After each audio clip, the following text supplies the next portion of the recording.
Benarkah Nadiem Makarim terlibat korupsi? Di tengah derasnya arus informasi media sosial, nama Nadiem Makarim beberapa kali menjadi sorotan publik. Ada yang memuji gebrakannya di dunia pendidikan, namun tidak sedikit pula yang mempertanyakan berbagai kebijakan dan anggaran yang digunakan selama menjabat sebagai Menteri Pendidikan, Kebudayaan, Riset, dan Teknologi. Pertanyaannya sekarang, benarkah Nadiem melakukan korupsi? Sampai hari ini, masyarakat perlu memahami satu hal penting. Belum ada putusan pengadilan yang menyatakan Nadiem Makarim bersalah melakukan tindak pidana korupsi. Dalam hukum Indonesia, seseorang tidak bisa dinyatakan korupsi hanya karena isu, opini media sosial, atau potongan video yang viral. Semua harus dibuktikan melalui proses hukum yang jelas, transparan, dan berdasarkan fakta. Namun di sisi lain, publik juga memiliki hak untuk mengkritisi penggunaan anggaran negara. Beberapa kebijakan Kemendikbudristek sempat menuai kontroversi, seperti pengadaan laptop Chromebook untuk sekolah yang nilainya mencapai triliunan rupiah. Program ini menjadi sorotan karena dianggap tidak sepenuhnya sesuai dengan kebutuhan sekolah di berbagai daerah, terutama wilayah dengan keterbatasan internet.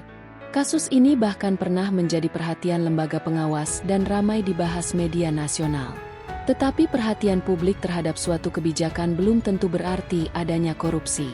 Sebagai masyarakat yang cerdas, kita perlu membedakan antara kebijakan yang dianggap gagal, dugaan penyimpangan anggaran, dan tindak pidana korupsi yang telah terbukti secara hukum. Jangan sampai kita mudah percaya pada narasi yang dibangun tanpa data dan bukti. Di era digital sekarang, opini bisa dibentuk sangat cepat. Satu potongan video bisa membuat seseorang langsung dicap bersalah, padahal proses hukum belum berjalan atau belum menemukan bukti yang kuat. Di sisi lain, transparansi tetap penting. Jika ada dugaan penyimpangan, maka aparat penegak hukum harus menyelidikinya secara terbuka.